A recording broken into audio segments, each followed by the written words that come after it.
Let's pray. Lord, salamat po sa araw na ito, Panginoon. Salamat po sa buhay ng bawat isa, Lord God, na patuloy niyo po yung pinapahiram sa amin, Lord God. Salamat po sa mga tao po na nandito, Lord God. May continue to bless their lives, Lord God. And I pray po na sa mga mapakinggan po namin yung araw na ito, Lord God, na mai-apply po namin ito sa amin pong araw-araw ng buhay, Lord God. At sa mga wala po dito, Lord God, kayo po ang mag-guide, mag-protect po sa kanila, Lord God. And patuloy po na kayo po maging sentro ng buhay ng bawat isa, Lord God, at ng simbahan ito, Lord God. At maibigay po namin pinakamataas ng papuri po sa bapos. Salamat sa inyo. Your mighty name, I pray. Amen!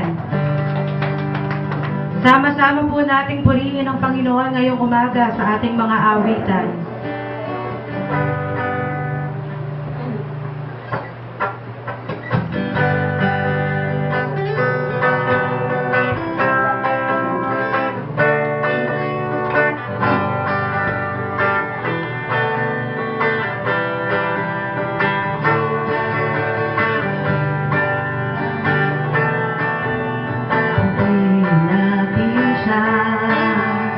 Halina sama-sama, awitan natin siya. Ipalapag ang iyong kamay, itaas sa ating kamay. Lahat ay magsabing Diyos ay buhay.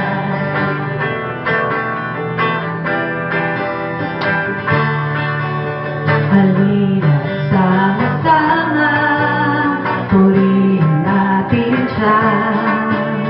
Halina sama-sama, awitan natin siya. Ipalapag ang iyong kamay, itaas sa ating kaway. Lahat ay magsabi, Diyos ay buhay. Ipalakpak ang inyong kamay. Ipalapag ang inyong kamay, itaas sa ating kaway.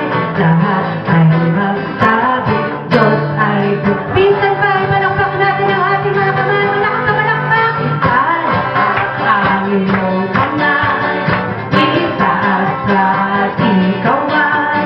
Lahat ay magsabi, Diyos ay buhay. Lahat ay magsabi, Diyos ay buhay. Lahat ay magsabi, Diyos ay buhay. Buhay ang Panginoon! Salamat po, Diyos! At kasama ka namin sa araw-araw.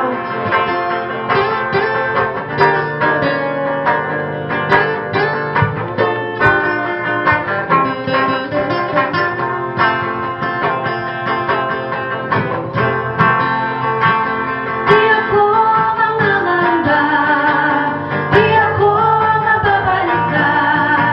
Kasama natin ang Diyos, kasama natin ang Diyos.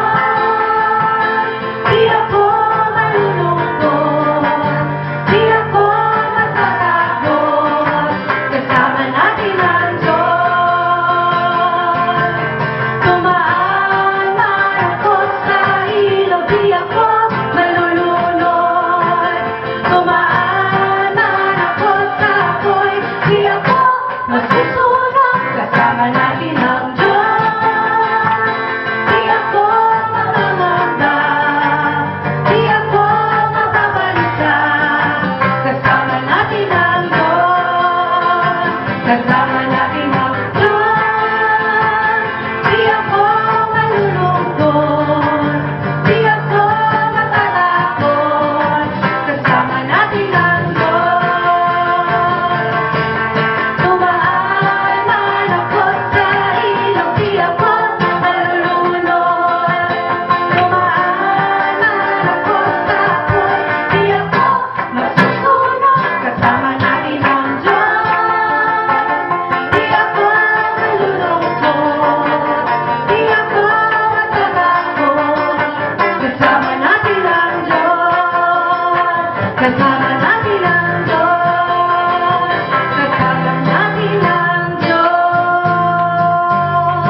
buhay.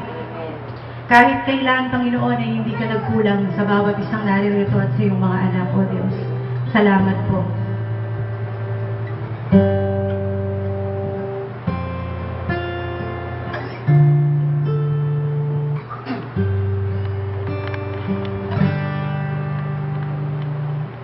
Ikaw lang ang pag-asa ko, tanging ikaw ang buhay ko, Jesus. Kahit ako'y nangangamba, basta't ikaw ang kasama, panatag na.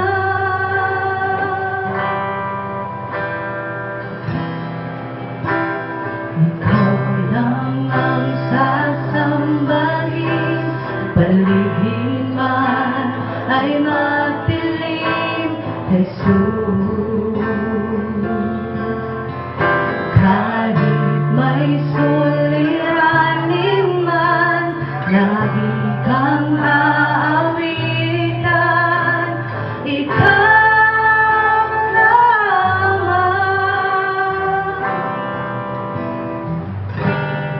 Kahit kailan, di ka nagkulang, biyaya mo sa akin laging laan ang pag-ibig mo. Sa akin walang hanggan, inibig mo ako noon pa man.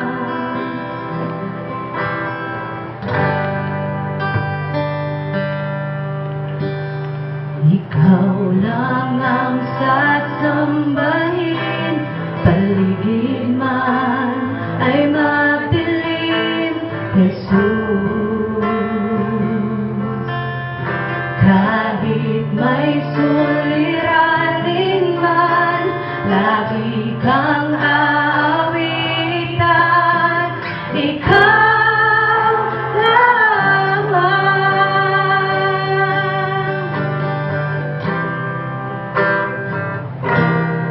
Kahit kailan, di ka nagkulang, biyaya mo sa akin laging laan ang pag-ibig mo. Sa akin walang hanggan, inibig mo ako noon pa man. Panginoon, dakila ka, tapat sa dalangin ko. Ako'y inibig mo kahit ako ay ganito. Walang katapusan ang pagmamahal mo. Walang pinipili ang puso mo. Panginoon, dakila ka, tapat sa dalangin ko. Ako'y inibig mo kahit ako ay ganito. Walang katapusan ang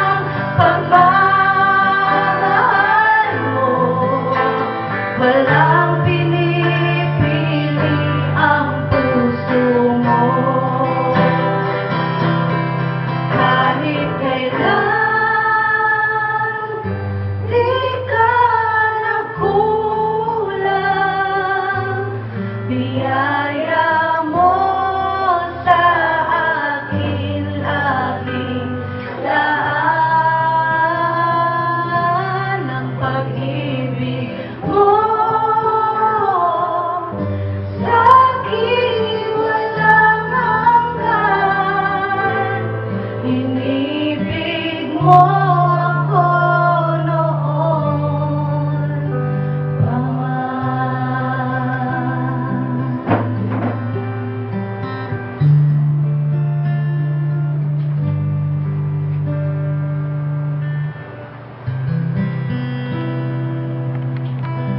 Purihin ka, O Diyos, sa pag-ibig mo sa aming lahat at sa pagtanggap mo sa kabila ng aming mga kasalanan at pagkukulang sa iyo. Ikaw na Diyos na hindi nagbago noon, ngayon at pagpakilanman. At ikaw ang Diyos na walang katulad. Salamat po, O Diyos.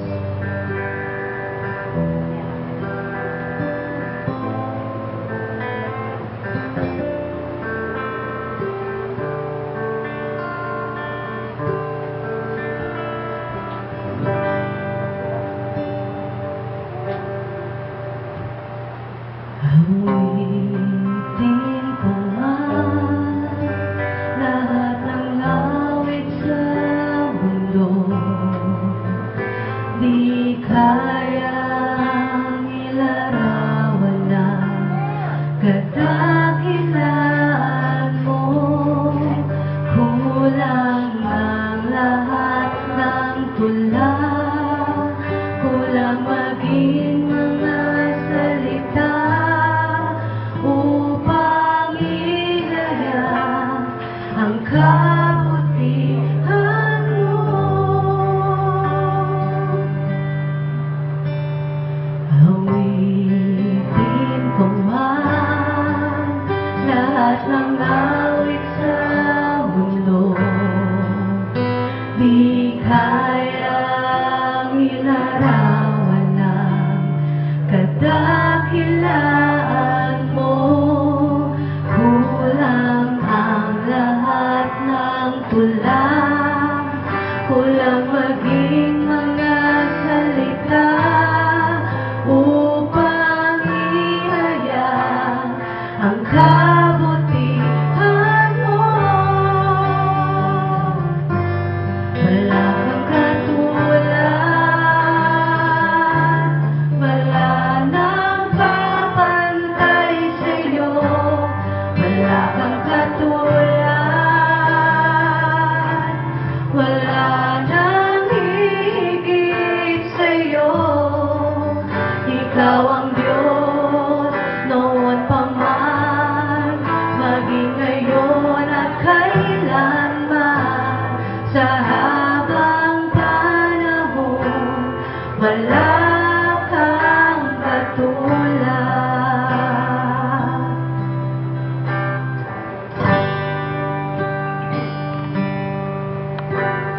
Awitin ko man lahat ng awit sa mundo, di kayang ilarawan ng kadakilaan mo.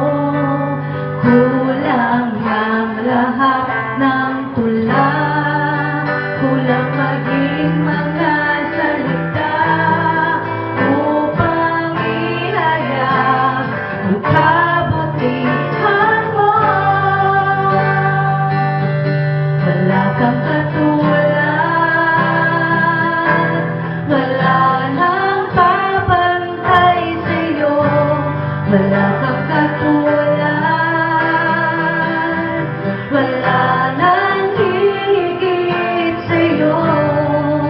Ikaw ang Diyos noon pa man, maging ngayon at kailanman. Sa habang panahon, wala kang katulad. Wala kang katulad, wala nang papantay sa'yo. Wala kang katulad,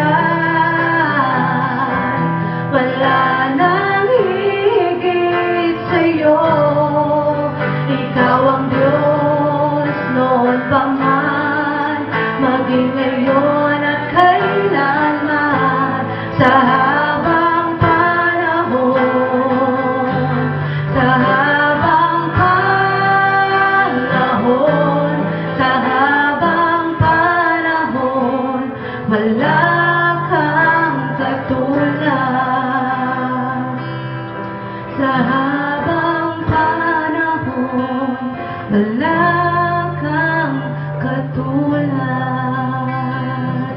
po, O Diyos, tayo po ay manalangin. Panginoon namin, dakila at banal sa lahat.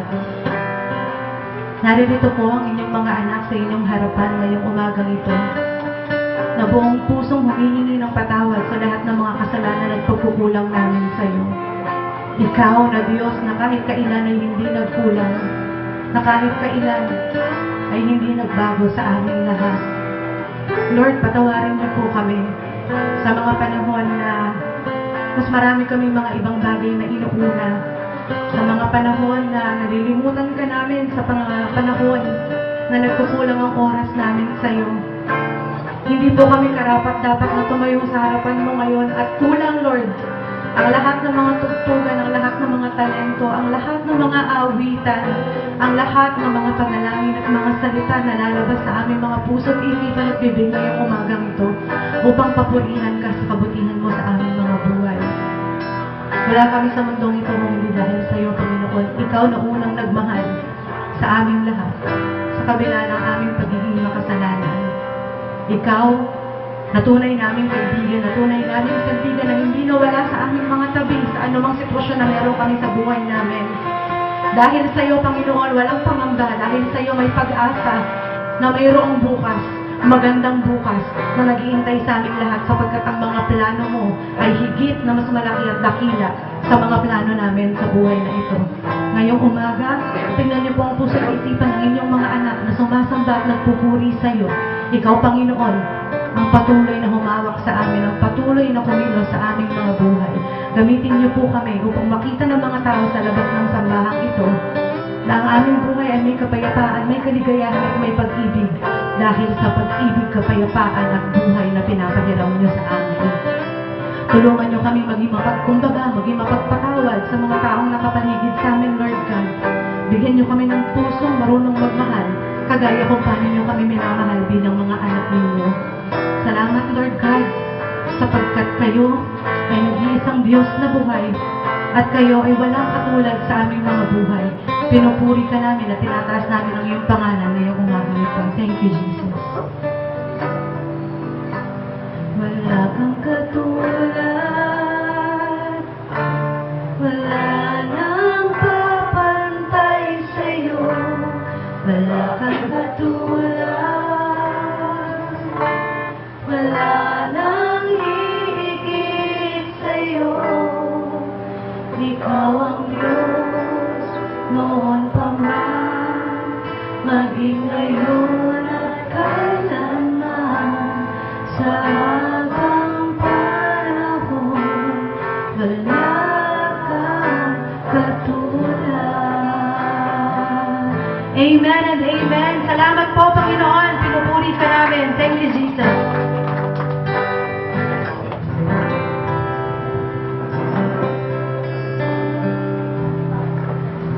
Purihin ang Panginoon. Magandang umaga po muli sa inyong lahat.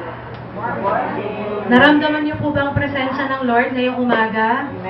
Amen. Tayo po ay dadako sa ating testimony. Inaayahan ko po kayo na itaas ang pangalan ng Panginoon sa kabutihan niya sa inyong mga buhay. Sabi nga po na sa kanta, no, hindi nagkulang ang Panginoon sa atin. So let's share. Ano po ba yung mga ginawa ng Panginoon sa atin na hindi siya nagkulang? Yes po, sister. Nagpapasalamat po ako sa Lord sa binigyan niya po ako ng guidance para po sa pag-apply ng NSS retirement po.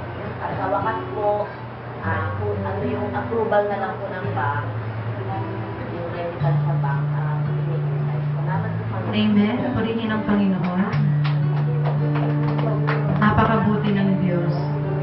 Kung iisipin po natin, yung mga ganong bagay na makapag-retire ka, makakuha ka ng mga benepisyo galing sa government, napakadaming taon na binigyan ka ng Panginoon ng kalakasan, ng knowledge and wisdom para umabot ka sa puntong yon. At hindi po lahat ng mga tao nabibigyan na ng chance ngayon na magawa yun. No? Lalo na yung mga sabi nga po nila, yung mga kabataan natin ngayon, they are very free to choose the job that they want. Bihira na yung nagtatagal sa trabaho. Hindi kagaya ng mga, yung mga mas may edad-edad po, no? Kagaya ng mga edad namin or yung mga edad ni Sister Cynthia na talagang tsatsagain hanggang makaretire. Ngayon, hindi. Ang mga kabataan ngayon, pag may better opportunity, dun tayo. Kasi lahat ay accessible na sa kanila. Dati pag mag-a-apply ka, magpiprint ka ng biodata mo, ng resume mo. Tapos pupuntahan mo yung opisina, mag-jeep ka, naka-long sleeve ka, pawis na pawis ka, mag-a-apply ka. Ngayon, sa internet na lang, magkakatrabaho ka na. Kaya mga kabataan ngayon ay talagang mas empowered sila to find the job that they want. Which is a blessing and also a challenge at the same time. Ayan, purihin ng Panginoon. Meron pa po ba na nais kong magtaas ng pangalan ng Panginoon ngayong umaga? Wala na po? Walang pinagpala ang Lord? Totoo po ba? Ay, ako. Yes po, basta. Hindi na kapatayo. Salamat sa Panginoon dahil naayos ko na po yung sa aking retirement naman sa pag-ibig. Kaya mawawala na po yung aking pag-ibig. Makukubra ko na. Makukubra na ang pag-ibig. Nako, di bali na pag nakubra nyo naman daw po yung pag-ibig, may SSS naman daw po si Sister Cynthia. Mawala man ang pag-ibig, may serbisyo pa din. SSS. Ayan, speaking of pag-ibig, no, nung isang araw po, no, ay isinelebrate ng mundo, no, ang tinatawag po na Valentine's Day. I'm sure our pastors would have something to say about that because it's a festival, it's a feast. It's not something that, that is said to the Bible to be celebrated. Ganun pa man, bilang mga human, yun po ay sineselebrate sa buong mundo. At pinupuri ko ang Panginoon kasi sa atin, no, ang pag-ibig araw-araw. Hindi lang February 14, everyday may pag-ibig sa puso natin. Ayan. Meron pa po ba na nais magtaas ng pangalan? Yes, Jam. So, pasalamat, sinabihan ako ni Daddy. Pero pasalamat po ako sa Lord kasi nung Hearts Day nga po, dinate po ako ni Daddy. Ay, salamat po sa mga tao pa na hindi naman, I think it's not just for the couples or someone with a relationship with, the other gender po. Pero salamat sa Lord kasi nandyan yung family ko, si Mami, si Daddy, to still make me feel loved dun sa araw na yun, even though wala naman akong someone, gano'n. Salamat kay Daddy kasi nag-effort talaga siya para i-date ako nun. Sundin niya pa sana ako sa school, pero umuulan kasi, kaya umuwi na lang ako. Pero thank you sa Lord kasi na sobrang saya ko ng araw na yun. And yun, thank you sa Lord sa family ko kasi it's really a gift from God na no matter what, even though I have someone or not, nandyan po sila para to make me feel love every day. Amen. Pero wag naman forever. Kasi ako ang asawa ng Daddy. Kasi naloko ko po siya. Sabi po namin, alam mo, mag-boyfriend ka na para may ka-celebrate ka ng ng ganitong mga panahon. Kasi magto-20 ka na eh. Sabi niya, ayoko mag-boyfriend. O, di wala kang ka-celebrate. Tapos sabi niya, si Daddy. Sabi ko, ay hindi, kasi ka-celebrate ko si Daddy. Sabi niya, hindi, dalawa tayo. Forever daw po na Daddy niya. Kasi parang simula 10 years old siya, every year, nagde-date sila ng Daddy niya pag Valentine's Day. Kasi sabi nga po, no, ang tatay daw po ay ang magiging standard ng mga anak na babae kung anong klaseng lalaki yung hahanapin nila. So kapag ka nag-boyfriend, hindi kaya i-date ng Valentine's, break na agad, anak. Joke lang po. Ayan, meron ba po ba? Na nais magtaas ng pangalan? Yes po, meron, sir. Salamat po.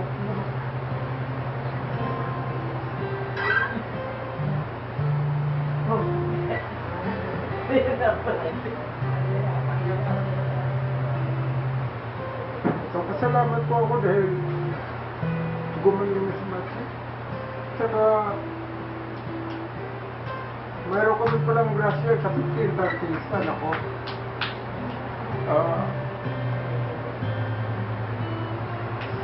Sorry mo, kaya kami.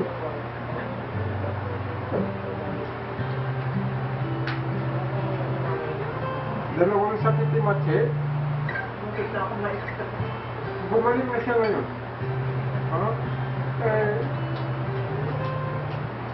Na naanuhan siya ng paa, naputulan siya regarding sa diabetes niya. Ngayon naman, nagka-high blood siya eh. Ngayon, gumaling na siya, saka hindi po kami pinapabayaan ng anak namin. Ang grasya namin, tuwing 15-30 na grasya po kami. Ha? Kaya, salamat Lord. Saka, first timer po ako dito eh. Wala na akong masabi kay Lord eh. Pasensya na po, nakaiyak na lang ako. Okay lang po. Yan. Okay lang po. Amen. Yan po ay patunay na meron tayong Diyos na yung tears of joy ba na meron tayong Diyos sa buhay natin. Purihin ng Panginoon sa kagalingan na binigay kay Ninang kasi kung napansin niyo po, ilang linggong hindi nakapagsimba si Ninang kasi nagkasakit po siya, hindi siya makalakad, hindi siya makatayo. Pero dahil sa grasya ng Diyos, kasama po natin ulit si Ninang ngayong umaga. Napakabuti ng Diyos. Praise God. Meron pa po ba na nais pumagtaas ang pangalan ng Panginoon ngayong umaga? Wala na po. Ako po siguro maiksing pasasalamat lang. Pinupulit pinapasalamatan ko po ang Lord sa patuloy na kalakasan at buhay na pinapahiram niya sa mga in-laws ko. Wala po ulit si Mami Hope ngayon kasi pinasok po ulit sa ICU si Papa Robin. Dahil 50-50 po siya nitong start of the week. So, umaga lang po, isang oras lang po kasi isang araw pwedeng dumalaw dun sa ICU. So, tinake na po ni Mami Hope yung opportunity para madalaw si Papa kaya wala siya dito ngayon sa church. Pero, purihin ng Panginoon kasi yung kalakasan na binibigay niya kay Lola Hope at yung buhay na patuloy na pinapahiram kay Papa Romy.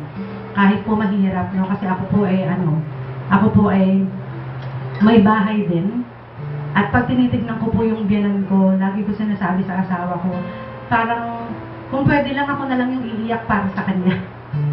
Kasi sobrang pinipilit niyang maging malakas at sumasabog ako pag nakikita ko yung ganon, na pinipilit niyang maging malakas kahit ang hirap-hirap na. Kaya purihin ng Panginoon sa kalakasan na patuloy niya binibigay kay Lola Hope sa pag-asa at sa buhay na binibigay niya sa biyanan kong lalaki. Dalangin po namin na patuloy pa rin siyang pahiramin sa amin ng mas mahaba pang panahon. At kung hindi man po yun ang will ni Lord, may God's will be done. Yun lang naman po. At the end of the day, kung anong gusto ng Panginoon para sa atin, tatanggapin natin ng maluwag. Yan po. Salamat po dun sa kalakasan na yung pinupuri ko ang Lord. Pati na rin po sa asawa ko na, po kasi di ba, domino effect kasi pamilya sila eh. Dahil pinipilit ng mother-in-law kong maging malakas. Hindi rin pwedeng hindi malakas si Jay. Kailangan mas malakas siya sa mother-in-law ko. At dahil mas malakas dapat si Jay sa mother-in-law ko, kailangan mas malakas din ako kay Jay kasi kailangan ko din sa supportahan. So, hindi ko lang po ma-imagine kung wala kaming Diyos sa buhay namin. Na kung paano pa po kami makakatayo dito, makakatawa, kung paano pa po kami makakafunction ng tama at naaayon sa dapat po namin gawin sa buhay na to. Pero napakabuti ng Diyos. Nandiyan ang Diyos sa araw-araw. Kaya pinupuri po namin ang Panginoon. Ayan. Amen! Sige po, tayo po idadako sa ating tithes and offering ngayong umaga. Awitin po natin ang give thanks. Give thanks with a grateful heart. Give thanks to the Holy One. Give thanks because His given Jesus Christ, His Son. Give thanks with a grateful heart. Give thanks to the Holy One. Give thanks because His given Jesus Christ, His Son. And now let the weak say, I am strong. Let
makinig na naman po kami ng salita mo, Lord God. Salamat po sa umagang to, sa patuloy niyong magpapahiram sa amin ng lahat ng meron kami, Lord God. Lalong-lalo na po ang buhay na ibinigay mo sa amin, Lord God. Hayaan mo pong ibalik namin ang counting oras na ito para bigyan ka ng papuri, pasasalamat, Lord God, at itaas namin lahat ng aming saloobin sa iyo. Salamat din po sa financial blessings na patuloy niyong provide para sa amin, Lord. Kayo po ang dakilang provider at ang aming dapat kapitan sa lahat ng aming mga pangangailangan, Lord God. Lord, we thank you and we lift up your name.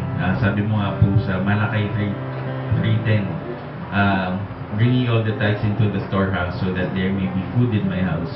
Test me in this, see if I not open the gates of heaven and pour out so much blessing that you would not have enough room for it, Lord God. Salamat po sa blessings na patuloy niyong binubuo sa amin at nag-uumapaw, Lord God. At naway maging kalugod-lugod din po, hindi lang po ang lahat ng meron kami, pati ang aming oras, ang aming buhay, Lord God. Ang aming mga talento, ibalik namin sa iyo. Salamat po sa lahat ng pera mo at gawin mo po kaming karapat-dapat para sa iyo, Lord God. In Jesus' mighty name. Tayo po ay dadako sa mensahe ngayong umagang ito na darating na ibibigay po. Dadalhin ng ating pastor, Pastor E.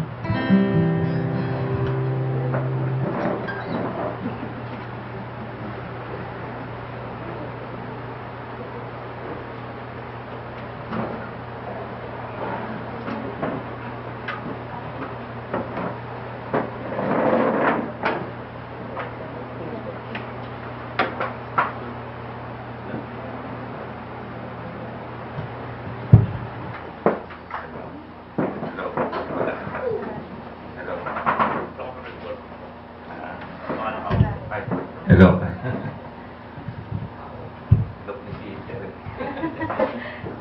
Praise the Lord. Tayo po tayong lahat bilang paggalang sa pagbasa po ng salita ng Diyos. Tatagpuan po natin sa Romans 8 verse 29. Sa wika pong Tagalog. Sapagkat ang mga nakilala niya ng una pa ay itinalaga naman niya na maging katulad sa larawan ng kanyang anak upang siya ang maging panganay sa maraming magkakapatid. Tayo po lahat ay manalangin. Aming Amang Diyos sa langit, niling po namin ang gabay ng Holy Spirit. Siya po aming maging tagapagturo at ikaw na po ang mataas at maluwalhati sa pangalan lamang ng aming Panginoong Hesus Kristo. Amen. Palakpakan po natin ating buhay ng Diyos. Tayo po ay makakaupo na. Ang mensahe po natin ay ang proseso ng pagiging alagad ni Kristo. Ulitin ko po, ang proseso ng pagiging alagad ni Kristo. Pero bago po natin ituloy, nabanggit po ni Sister, ay mag-comment lang po tayo sa Valentine's Day. Marami po mga pastor na negative po ang celebration. Ang pag-celebrate daw po ng Valentine's Day ay pag-celebrate sa pagano ng mga pagano sa Diyos-Diyosan. Hindi ko na po babanggitin nyo, hindi ko maalala kung anong Diyos yung si Cupido ba? Oh. Mr. Cupido. Ayan po, no? Merong paganong practices po, mga Diyos-Diyosan. Ngayon, ang akin naman pong pananaw, mga kapatid, ay sabi po ng Biblia, ay tayo po ay nasa mundo, pero hindi po tayo taga-sanlibutan. Tayo po ay citizen ng heaven. Amen po ba? Ayan, purihin ng Panginoon. Kaya nga po, pagdating po sa kanyang mga practice, kagaya po ng Christmas, alam niyo po ba, ang Christmas, ganun din po ang pananaw ng iba. Yung December 25, yan po yung celebration ng Diyos ng mga Romano na nung mga panahon ng araw. At naging celebration po ng kapanganakan ni Kristo. So, masama po bang i-celebrate ang kapanganakan ni Kristo? Yung December 25 po, Diyos po ng mga Romano yan. Celebration din po ng Diyos ng mga Romano na naging celebration po ng Christmas. Ayun, kung pangangatawanan po natin yon, ay hindi na po tayo magse-celebrate ng Christmas. Wala na po yung ating Christmas party, wala na yung ating mga raffle, wala na po yung ating mga grocery.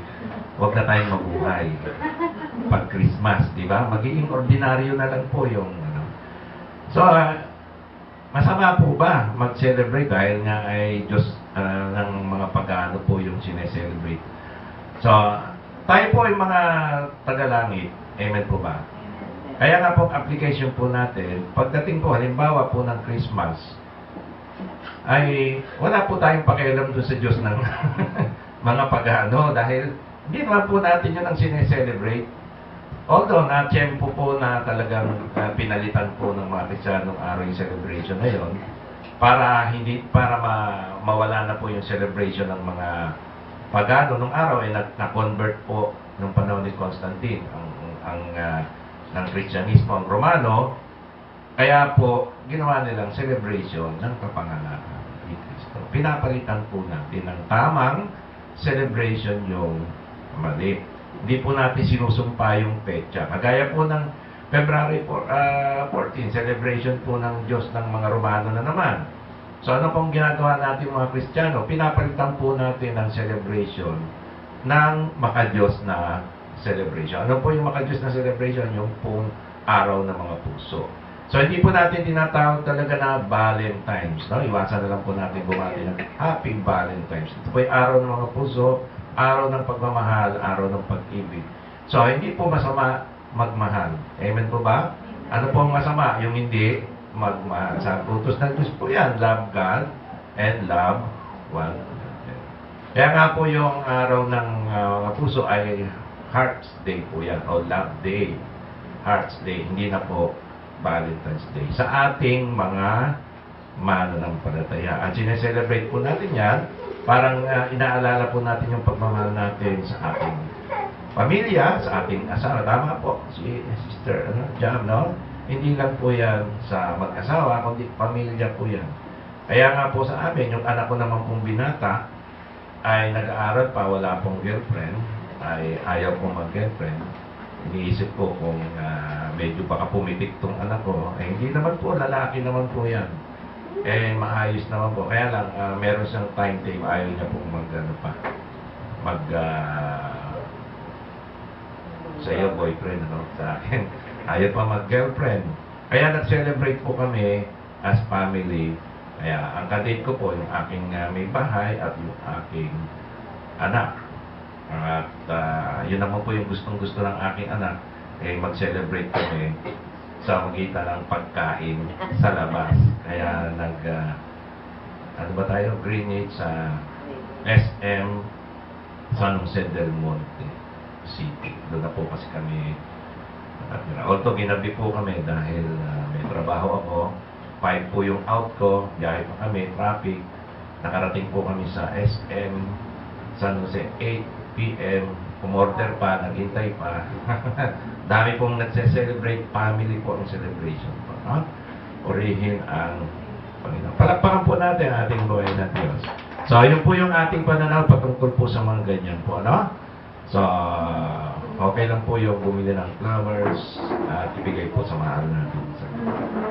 Okay, Happy Hearts Day po. Delated noong February 14. Tuloy po natin yung mensahe ng Panginoon. So, ang ating pong pinag-aaralan, mensahe ng Panginoon, ay yung proseso ng pagiging alagad ni Kristo. Hindi po ito yung pagiging anak ng Diyos lamang.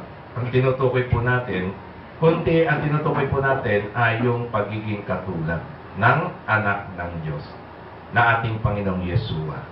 Ang Yeshua po, siya po yung original Hebrew name ng ating Panginoong Jesus. Yung Jesus po ay Tagalog, yung Jesus po ay English. Yung Hebrew name po ng ating Panginoon sa birth certificate ay Yeshua. Yeshua. Yan po yan, para alam po natin. Okay? At ito po yung tinalaga ng Diyos, Ama, ng una pa sa kabuuan ng ating buong pagkatao. Ano po ba yung itinalaga ng Diyos para sa atin? Romans 8:29, sapagkat ang mga nakilala niya ng una pa, ay itinalaga naman niya na maging, katulad sa larawan ng kanyang anak upang siya ang maging panganay, si Kristo maging panganay sa maraming magkakapatid. So, ano po ang nais ng Diyos nung una pa man, bago po nilikha ang mundo, ay itinalaga na po ng Diyos na ang lahat ng mga tao na magsisisi po sa kanilang mga kasalanan at mananampalataya sa isinugo ng Ama ng kanyang anak na tagapagligtas, si Kristo, ay maging katulad o kagaya sa larawan po ng kanyang anak. Ibig sabihin, si Kristo po yung magiging panganay, siya po yung ating elder brother, at tayo po yung kanyang mga kapatid. So, magiging kamukha po natin si Kristo. Si Kristo po yung una. Siya po yung pattern. So, yun po yung nais ng Diyos ay maging kamukha natin yung kanyang anak. Amen po ba? Okay. Kaya ito po yung ating pinag-aaralan sa buong katauhan po natin. Okay, ano po yung buong katauhan natin? 1 Thessalonians 5:23. Saan po i-apply ito yung maging kalarawan tayo ng kanyang anak? Yun po yung gusto ng ating Diyos Ama. So sabi po sa 1 Thessalonians 5:23, pakabanalin nawa kayong lubos mismo ng Diyos ng kapayapaan at ang inyong espiritu at kaluluwa at katawan ay ingatang buo na walang kapintasan sa pagdating ng ating Panginoon sa Kristo. So yung fulfillment po nito ng fulfillment po ng layunin ng Diyos Ama, na ano po yung kanyang layunin bago palikhain ng mundo nung una pa man, ay gusto ng Ama na tayo po na mga mananampalataya sa kanyang anak ay maging katulad sa larawan ng kanyang anak, na si Kristo po yung ating panganay na kapatid, tayo po yung magkakamukha, mga magkakapatid sa Panginoon. Si Kristo po yung ating pinakakuya. Amen po, no? Kaya po sa mga magkakapatid ay dapat po ay magkakamukha. Kaya pag meron po tayong anak na hindi po magkamukha, baka magduda po tayo, hindi ba? Sino kaya ang dito? Baka nakapalitan to. Bakit hindi kamukha? So magkakamukha po yan, may angulo po yan na magkakamukha at magkakawig. So kailangan po, ang gusto ng Ama ay kamukha natin ng kanyang anak na si Kristo. Kapag tinignan po si Kristo, at tayo ay masasabi, ay magkapatid. Bakit po? Sa unang tingin, bakit masabi magkapatid? Magkampa, parehas ugali. Diba? Yan, iisa yung magulang. Amen po ba? Palakpakan po natin ang Panginoon. Ayan. At itutuloy po natin yung proseso po nito. So may proseso po ito kasi ang involved po nito ay yung buong pagkatao natin. So ano po yung magiging kamukha ni Kristo? Kalarawan ni Kristo. Ito po yung ating buong pagkatao. Ano po yon? Yung ating espiritu. Pangalawa, yung ating kaluluwa. Pangatlo, yung ating katawan. Ayan. Ay kailangan maging kalarawan po yan ni Kristo. Buo, walang kapintasan sa pagdating ng ating Panginoon. So meron pong proseso yan. Ang pagiging katulad sa larawan ng anak ng Diyos ay meron pong tatlong prosesong dinadaanan. Ready na po ba mga kapatid? Ayan, baka paypayan po kayo ng kaaway, makatulog po kayo. Dito po yung panahon na inaantok po kayo. Dahil po yan ay, ang dyablo ay nakapasok din po siya sa church. No? At pinapaypayan po tayo. At lagi ko pong sinasabi, ang kinakabahan ako, baka ako po yung paypayan. Ako po yung makatulog dito. Ay, hindi naman po mangyayari. Okay, ano pong unang proseso? Ready na po? Okay, unang Ang unang proseso ay ang pagiging anak ng Diyos. So, kailangan una ay maging anak ka muna ng Diyos. Yun ang unang-una. Ang unang proseso ay pagiging anak ng Diyos sa magitan ng pananampalataya kay Kristo na anak ng Diyos. Ito po yung proseso ng pagiging born again in the family of God in Christ's kingdom in our spirit. Sa ating Espiritu. Basahin po natin yung John chapter 1, verse 12 and 13. Subalit ang lahat ng tumanggap sa Kanya, na sumampalataya sa Kanyang pangalan, kay Kristo, ano po ang pangalan ng Kristo? Ay, pangalan po niya ay Jesus. Ang original name, Yeshua. Ibig sabihin, God is our Savior. Yun po ang ibig sabihin ng Yeshua, ang Diyos ang nagliligtas. Ay, sino po yung mga, ano pong nangyari sa mga nanampalataya sa kay Kristo?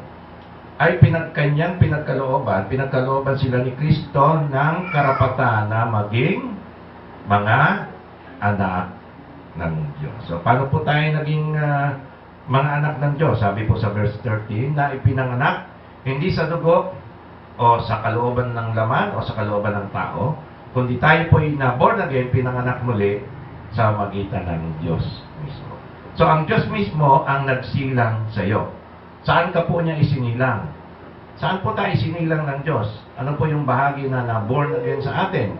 Nung tayo po ay nanampalataya kay Kristo. Sabi po sa John 3, verse 5 and 6, sumagot si Jesus, katotohanan sinasabi ko sa iyo, malibang ang isang tao ipanganak ng tubig at ng Espiritu, hindi siya makakapasok sa kaharian ng Diyos. Bakit hindi po tayo makakapasok sa kaharian ng Diyos?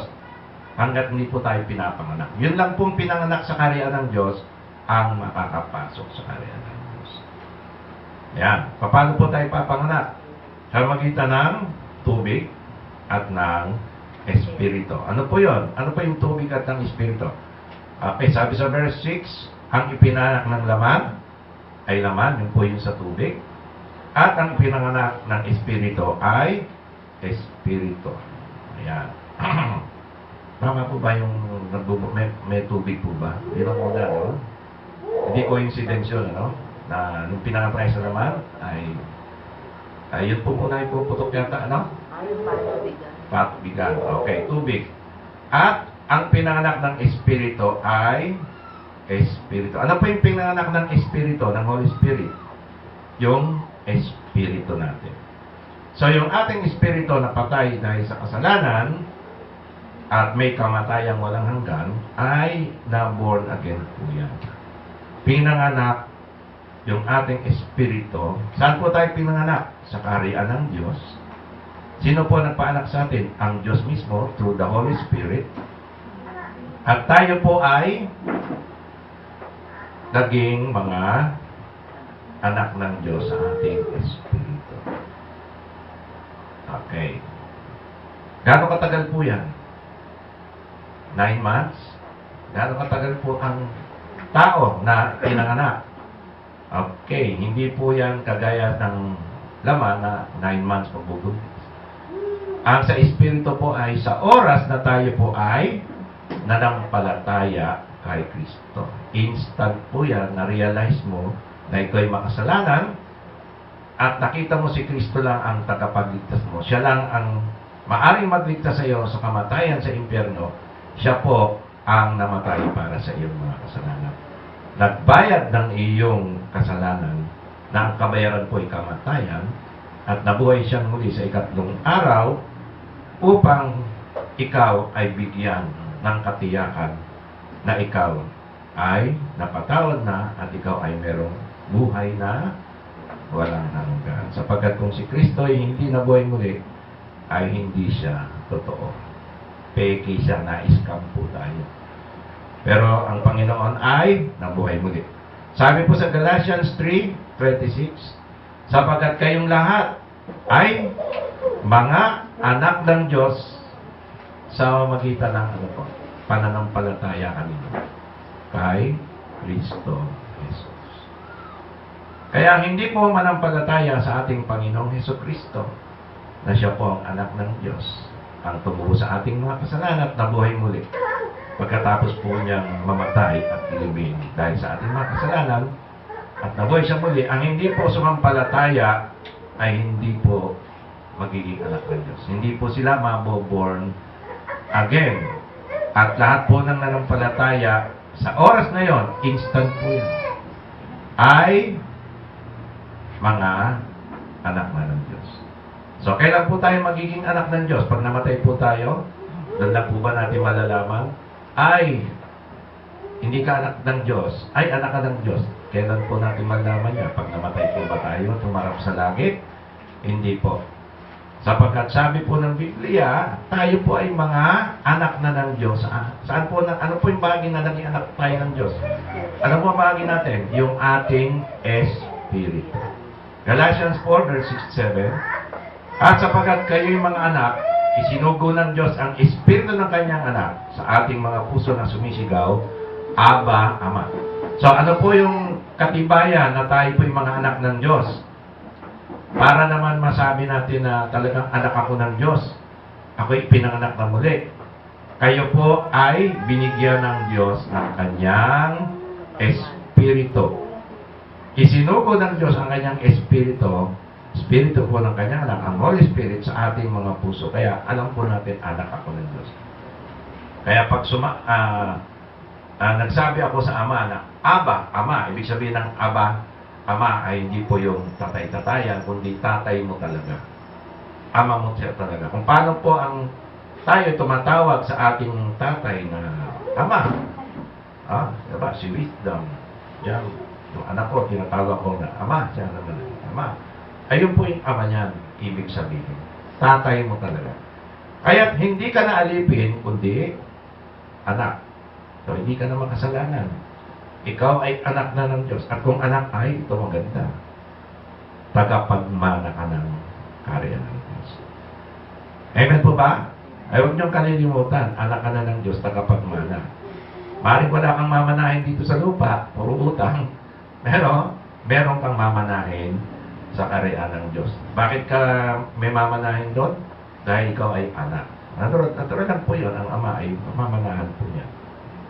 At tayo po ay mga anak na ng Diyos. Yan po yung unang proseso ng pagiging kalarawan ng anak ng Diyos. Kaya sabi ni Kristo, you must be born again. Kaya unless na kayo ipanganak muli, hindi kayo makakapasa sa karya ng Diyos. So, yan po yung unang proseso. So, lahat po ba tayo dumaan na sa proseso na ito? Amen po ba? So, nanampalataya na po tayo kay Kristo in our heart. I believe in our heart and my mind. Talaga, siya ang aking Savior. Thank you, Lord. You are my Savior. I believe in you. So, oras na po yan. Ikaw na ay binigyan ni Kristo ng karapatan maging anak na.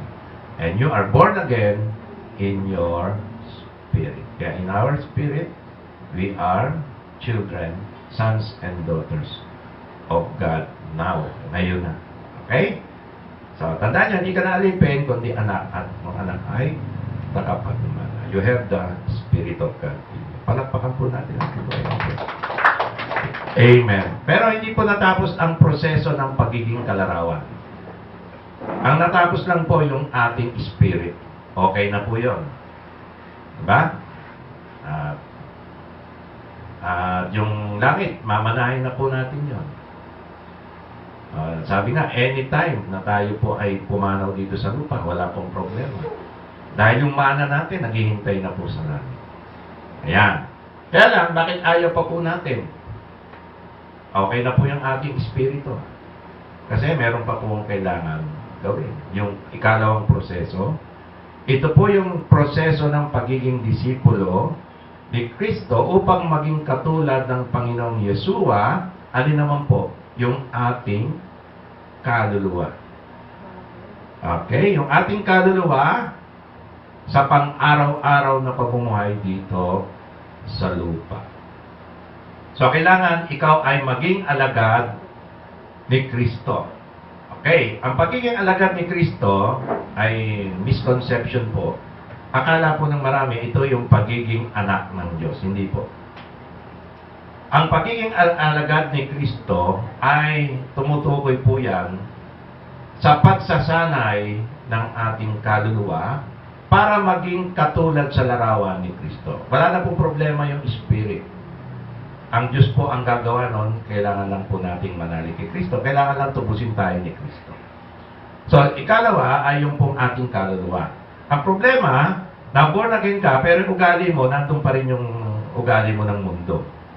Di ba? Minsan, nandiyan pa rin yung bisyo mo, yung asal mo, hindi pa rin nakikita yung pagbabago. So, yung Espiritu mo, dahil nanampalataya ka kay Kristo, ay ikaw ay pinanganak muli ng Diyos. Gawa po ng Diyos yun, hindi po natin gawa. Kaloob po ng Diyos yung kaligtasan, yung pagiging anak ng Diyos. Regalo po ng Diyos yan. Buhay na walang hanggan, gift po yan. Hindi po natin yung gawa. Hindi po natin yung pinagsumikatan na may ginawa tayo para makamit natin. Hindi po yan. So yung kaluluwa po natin, ito po may problema. Hindi po ito sanay mamuhay kagaya ni Kristo. So yung larawan ni Kristo, ang problema sa ating kaluluwa, hindi pa po nakikita, hindi pa po nangyayari. So, kailangan po natin na mangyari yung pagiging larawan ni Kristo. Okay, Romans 8:29, nasabi na po natin yan, di ba? Ngayon, ang problema po natin, sumunod, ay yung ating kaluluwa. Paano po yun? Ikalawang proseso, Luke 6:40, ang alagad ay hindi nakahigit sa kanyang guro, subalit ang sino mang ganap na sinanay ay nagiging tulad ng kanyang guro. So ano po yung ibig sabihin ng alagad o disciple o discipleship po ito, pagiging disipulo. Ang ibig sabihin po ng disipulo o alagad ay galing po ito sa Greek word na mataites, ibig sabihin a learner or a pupil. So pag sinabing disipulo, alagad, ikaw ay nagiging mag-aaral o estudyante ni Kristo. Mag-aaral ni Kristo. Ano po ang purpose ng pag-aaral mo kay Kristo? Para ikaw ay maging katulad ni Kristo. Yan po yung pagiging alagad. Yan. Kaya lang, kumbaga sa mag-enroll ka, o ng bachelor degrees, may bayad po. Ha? Ewan ko lang, may scholar ka, no? Pero ito ay may bayad po. Ano po ang bayad? Pagka, kasi tuturuan ka eh. Di ba? May bayad yun. Papasok ka araw-araw, may klase. Amen po ba? Yun. Kaya lang, teacher mo, isa lang. Si Kristo. Ginagamit lang tayo, kapatid. Nire-represent lang natin si Kristo. Pero si Kristo ang teacher talaga. Siya yung, ang goal niyan ay rumabit yung ating kaluluwa na maging Christ-likeness. Yan. Ano po ang kabayaran? Ito na. And he said to them all, if anyone will come after me, let him deny himself, take up his cross daily, and follow me. So, sabi sa inyo araw-araw tayong papasok. Daily po ito. Nangangailangan po na kailangan ikaila mo ang iyong sarili. Yan. Daily po ito, sa Tagalog, sinabi niya sa lahat, kung ang sino man ay nagnais sumunod sa akin, maging alagad niya, tanggihan niya ang kanyang sarili, magpasa ng kanyang krus, araw-araw at sumunod sa akin. Yun po yung tuition fee. Ayan, may sakripisyo po, may pagtsatsaga talagang, kakaila mo lahat para kay Kristo. And Luke 14:26-27, kung ang sino man ay lumalapit sa akin, ay hindi napupuot sa kanyang sariling ama. Parang taliwas yata ito ng Valentine's Day. Di ba? Kasi kapupuotan mo araw ng mga puso, mamahalin mo, di ba? I-express mo yung pagmamahal mo sa kanila. Ito, hindi. Ay, ang hindi napupuot sa kanyang sariling ama, ina, asang babae. Ba? Family to, family. Ama, ina, asawang babae, mga anak mo, kapatid, mga sibling, ang family to, immediate family to. At maging sa kanyang sariling buhay, sarili mo na, ay hindi maaaring maging alagad ko. So ano po sinasabi ni Kristo? Ano po ang tuition fee natin dito? Ay kailangan po, ay si Kristo ang number 1. Higit sa ating family. Ayan. Kaya, halimbawa, ikaw ay papasok sa school ng Panginoon, Sunday, once a week, at mag-aaral ka ng salita ni Kristo, at sabi ng magulang mo, ay hindi pwede. May lakad tayo, patay. Mamimili ka ngayon, di ba? Ano sabi ni Kristo? Alagad ko, kailangan kamuhian mo. Sorry tatay, kakamuhian muna kita ha. Ngayon lang, kasi sinabay mo naman sa pag-aaral ko kay Kristo. Ayan. So, i-apply mo ngayon yan. Unahin mo. Mabigat, di ba? Mabigat po. Sinabi ng asawa mo, pag inuna mo yan, hiwalay na tayo. Disgrasya, no? Nagamon agad ng divorce. Wala naman divorce, Di ba? Sino nga hamulin mo nang hiwalay? Wala naman divorce tayo dito. So, mamimili ka, di ba? Even yourself. Yan po ang tuition fee. Sino bang hindi nagpapasa ng kanyang sariling krus at sumusunod sa akin na hindi maaring maging alagad ko? Verse 33, kaya't ang sinuman sa inyo na hindi magtakwil sa lahat ng kanyang tinatangkilik, maging sa pera, ay hindi maaaring maging alagad ko. Yan po yung mabigat. At tandaan po natin, ang pagiging alagad ni Kristo ay bahagi po yan ng pag-aaral ng ating kaluluwa para maging katulad ni Kristo. Hindi po natin pinag-uusapan dito yung kaligtasan. Kasi yung bahagi po ng pagiging anak ng Diyos, kaligtasan, yun po yung unang proseso. So yung ikalawang proseso, sinasanay ka para mamuhay bilang mga anak ng Diyos. So tayo bilang mga anak ng Diyos, ay tinuturuan ng Diyos na maging katulad sa larawan ng kanyang anak sa araw-araw ng ating pamumuhay dito sa lupa. So kung ikaw ay anak ng Diyos, umakto ka na anak ng Diyos. Paano ka kikilos? Aakto na bilang anak ng Diyos. Kailangan mag-aral ka muna. Ano ang aralin mo? Mag-aral ka kay Kristo para maging kagaya ka ni Kristo. Hindi po yan automatic na nung na-born again ka, yung kaluluwa mo, automatic na banal na agad. No? Andiyan pa po yung mga bisyo-bisyo mo, mga hilig-hilig mo, mga nakatagong kasalanan. Kailangan po yan ay hukayin, tanggalin ni Kristo habang tayo nag-aaral. So, problema po, yung kaluluwa natin, kailangan sasanayin po ni Kristo na mamuhay kagaya niya. Paano po yun? Sa magitan ng pagiging estudyante. Okay, open po ang school ng ating Panginoon. Sino po yung gusto mag-enroll bilang mag-aaral ni Kristo? Bachelor of, ano tawag natin ito? Of being Christ-like. Diba? Pagiging katulad sa larawan ni Kristo. Amen. So, yun po yung ikalawang proseso, ha? So, parang wala nag-enroll. Okay na raw sa kanila yung unang proseso. Okay na sa kanila yung born again sila. Ligtas. Oh. Okay. Kagaya ni Kristo dito sa lupa hanggang sa kanyang pagbabalik. Okay, ang application po noon, yung pagiging disipulo, mag-aaral ni Kristo hanggang sa pagbabalik ni Kristo. Doon na po makukompleto yun. Kaya ang application po ng discipleship dito sa lupa, sinasanay po yung ating kaluluwa mamuhay kagaya ni Kristo. Hanggang sa maging kagaya po natin si Kristo. Kaya sabi po sa Luke 6:40, ang alagad ay hindi nakahigit sa kanyang guro, subalit ang sinumang ganap na sinana ay pag sinanay po tayo, nagiging ano po tayo, tulad ng kanyang guro ni Kristo. Kaya sabi ni Kristo, nanawagan po siya, come unto me, all you that labor and are heavy laden, and I will give you rest. Take my yoke upon you and learn of me. Ayan, mag-aral kayo sa akin, mag-enroll kayo.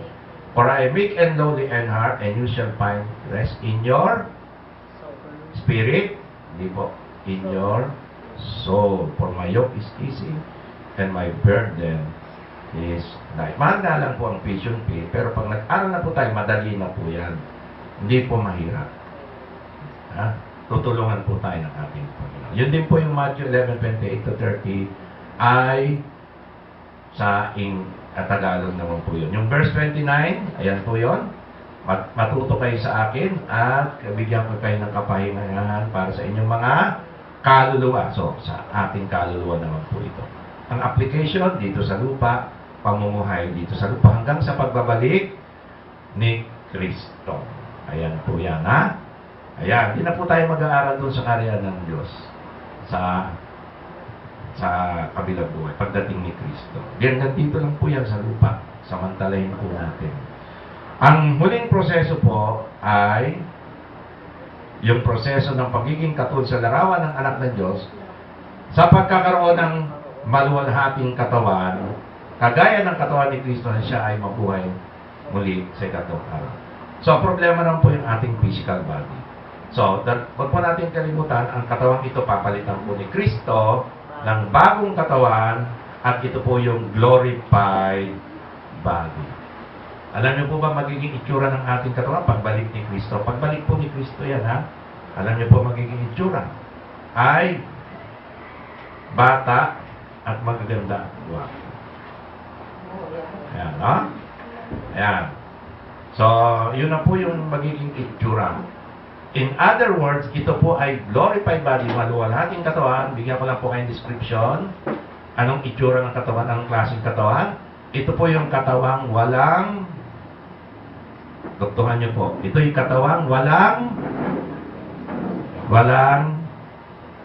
ano, kapintasan. Walang kapintasan, kapatid.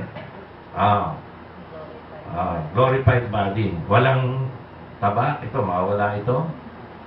Magkakaroon ako ng abs, kapatid. Walang kahirap-hirap. Hindi ko kailangan mag-gym para magkaroon ng six-packs. Walang kapintasan. Hindi po tumatanda. Hindi po nagkakaroon ng wrinkles o ano pa man. Hindi po nangihina. Walang kapintasan. Laging malakas. Walang pain. Walang, ay, sakit ng ano. Diba? Halimbawa, nagyaya ang Lord. Mamasyal tayo sa ibang planeta o ibang ano. Kariyan ng Diyos, libutin natin. Ako, kakapagod naman. Wala pong ganun. Mga kapatid. Walang kapintasan po. No? Ang ilong, mata, lahat po ay perfect. Walang kapintasan. Okay? First John, ang hindi pa natin nakikita ngayon. Kailan po magaganap yan? Pagdating ni Kristo. YouTube po yan. Hihintayin lang po natin yung panahon na yun. First John 3, 1-2. Behold, hindi, Tagalog na lang po. First John, unang 1, chapter 3, verse 1 and 2. Basta ninyo kung gaanong pag-ibig ang pinagkaloob sa atin ng Ama upang tayong mga tawag na mga anak ng Diyos. Tinawag na po kayong mga anak ng Diyos. At tayo gayon nga, anak na po tayo ng Diyos, wala nang problema sa ating spirit. Dahil dito, hindi tayo nakikilala ng sanlibutan sapagkat siya hindi nakilala nito. Mga minamahal, ngayon ay mga anak tayo ng Diyos at hindi pa nahayag, hindi pa ho nahayag kung magiging ano tayo. Nalalaman natin na kung siya'y mahayag, si Kristo ay mahayag, pagdating niya, tayo magiging katulad niya sapagkat siya'y ating makikitang gaya ng kanyang sarili. So sa pagbabalik ni Kristo, kung ano po si Kristo sa kanyang katawan, physical glory, ganun din po tayo sa ating katawan. Romans 8:16-25, pakinggan nyo na lang po ito, hindi ko na ipaliliwanag, self-explanatory naman po ito. Ang Espiritu mismo ang nagpapatotoo kasama ng ating Espiritu na tayo mga anak ng Diyos. Anak na po tayo ng Diyos sa ating Espiritu, sa ating Espiritu. At kung mga anak ay mga tagapagmana rin, mga tagapagmana ng Diyos at mga kasamang tagapagmana ni Kristo, so kung ano po yung tatanggapin ni Kristo, yun din tatanggapin natin. Kung tunay ngang nagtiis kayong kasama niya, sino po yung magtitiis? Yung ating kaluluwa sa pagiging disipulo. Kaya may pagtitiis po. Konting tiyaga po, konting pagtitiis sa ating kaluluwa, sa ating pag-aaral kay Kristo. Pagiging disipulo ni Kristo. Upang tayo'y luwalhati namang kasama niya. Tinuturing ko na ang pagtitiis sa panahong kasalukuyan sa ating pagiging disipulo. Meron pong kahirapan, di ba? Yung pagiging disciple ng ating Panginoon, yung discipleship, ay hindi karapat-dapat maihambing. Tandaan nyo, hindi karapat-dapat maihambing yan, yung paghihirap natin dito sa lupa. Sa kaluwalhati ang mahayag sa atin. No comparison, mga kapatid. Sapagkat ang masidhing inaasam ng sanlilika ay ang inaasang paghahayag ng mga anak ng Diyos. Kung incompleteness na po ito, spirit, soul, and body. Yan, makukumpleto na po yan sa pagbabalik ni Kristo. Verse 20, sapagkat ang sanlilika ay nasakop ng kawalang kabuluhan, hindi sa kanyang kalooban, kundi dahil doon sa sumakop sa kanya. Sa pag-asa na ang sanlilika naman ay mapapalaya mula sa pagkaalipin sa kabuluhang tungo sa kalayaan ng kaluwalhatian ng mga anak ng Diyos. Yung sanlibutan, itong Mother Earth, bibigyan din po ito ng Diyos ng bagong katawan. Magkakaroon po ng bagong langit, bagong lupa. New heaven and new earth. Kasabay po ito ng ating pagkakaroon ng bagong katawan. Siyempre, kung may bagong katawan tayo, saan tayo titira? So, gagawin ng Diyos, lilikain niya naman to ng bagong lupa, bagong langit. Kaya yung mga ari-arian ng mayayaman, bilihan, mga subdivision, mga ayala, lahat yan, no? Tunaw lahat yan, wala pong matitira dito. Tupok po lahat ng apo yan. Babaguhin po na Diyos, nilikahan Diyos ng bagong lupa na, anong kategory? Walang kapintasan. Ayan, ganun din po yan. Sapagkat nalalaman natin na ang buong sanlilikha ay sama-samang dumaraing at naghihirap sa pagdaramdam hanggang ngayon. Dumadaing din po yan. Yung Mother Nature, kaya nagkaroon po ng lindol, bagyo, lahat po. Kapintasan po yan dahil sa kasalanan ng unang tao ni Adan. Naapektuhan doon po sila. Verse 23, at hindi lamang sanlilikha, kundi pati naman tayo na mayroon mga unang bunga ng Espiritu. Ano po yung unang bunga ng Espiritu? Yung ating pagiging born again, na tayo na may dumaraing din sa ating sarili sa masidhing paghihintay ng pagkukop at pagtubos ng ating, saan po tayo dumadaing? Sa ating katawan. Tutubusin din po ito, bibigyan tayo ng bagong katawan. At habang naghihintay po tayo ng panahon na yan yung ikatlong proseso, yung ikalawang proseso, nagtitiis po tayo para ang ating kaluluwa ay maging katulad ni Kristo. Kalarawan ni Kristo. Sapagkat tayo iniligtas, tapos na po yun sa pamamagitan ng pag-asang ito, ngunit ang pag-asa asang nakikita ay hindi pag-asa sapagkat sino ang umaasa sa nakikita. Hindi pa po natin nakikita, hindi pa po natutupad yung sa physical po yun na kaligtasan po ng ating pagtubos ng ating katawan. Subalit kung umaasa tayo sa hindi natin nakita, na inihintay natin itong may pagtitiis. Ano po inihintay natin may pagtitiis? Yung ikatlong proseso, yung kung pagkakaroon natin ng maluwalhating katawan, kasama po ng sanlibutan, magkakaroon din po ng glorified new heaven and new earth, ay wala na pong kapitanan sa pagbabalik. Amen po ba? Ayan, dapat po matuwa tayo dyan. Palakpakan po natin ang Panginoon sa ating pong pagkatapos pagbubulay sa tatlong proseso ng pagiging katulad sa larawan ng anak ng Diyos. Yung ikalawang proseso po ang pinaka-mahirap. Yung una at yung huli, wala tayong kahirap-hirap doon. Si Kristo naghirap. Pero yung ikalawang proseso ay kailangan po natin pagtsagaan, pagtiisan. Amen po ba? Para mabago po tayo at maging katulad po ni Kristo yung ating kaluluwa, yun po yung ating ugali, pamumuhay dito sa lupa. Manalangin po tayo. Salamat po, Ama, sapagkat ipinakita po sa amin ang kalooban mo na nung una pa man ay nais mo na kaming mga nanampalataya kay Kristo ay maging katulad sa larawan ng iyong bugto na anak, upang siya ang maging panganay sa magkakapatid. Kami po ay mga anak mo. Kapatid po namin ang panganay ang aming Panginoon Yesu, aming Panginoon Kristo. At nais po namin sa aming kabuuang pagkatao, lalong-lalo na po sa aming kaluluwa, ay mamuhay po kami kagaya ng aming Panginoong Kristo. Maging kalarawan niya ang aming, hindi lang ang aming espiritu, kundi pati ang aming kaluluwa at ang aming katawan hanggang sa iyong pagbabalik. Samahan mo po kami, aming Ama, at gabayan po kami upang matupad ang iyong kalooban sa amin sa pangalan ng aming Panginoong Kristo. Amen. Palakpakan po natin ating mga Kristo. Palakpakan po tayo ng ating Panginoon.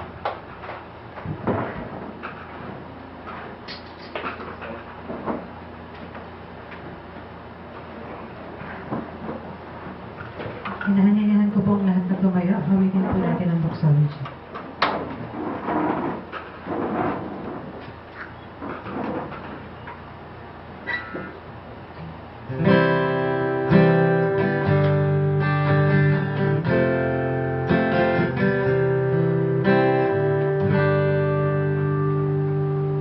Praise God from whom all blessings flow.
lahat po ay magsabi ng manalangin po natin sa ng ating pagkain. Lord, we thank you po sa natapos namin gawain ngayon. Magang to, naway, naging kalugod-lugod po sana ito sa iyo. At dinadalain po namin ang aming tatanggaping pagkain sa umaga nito, Lord God. Gawin po itong nutrisyon sa aming mga katawan upang magampanan namin ang mga dapat naming gampanan, Lord God. At naway ang kalooban po ang laging masunod. At hinihiling po namin na ihatid mo po kami sa aming mga tahanan ng ligtas at payapa, Lord God.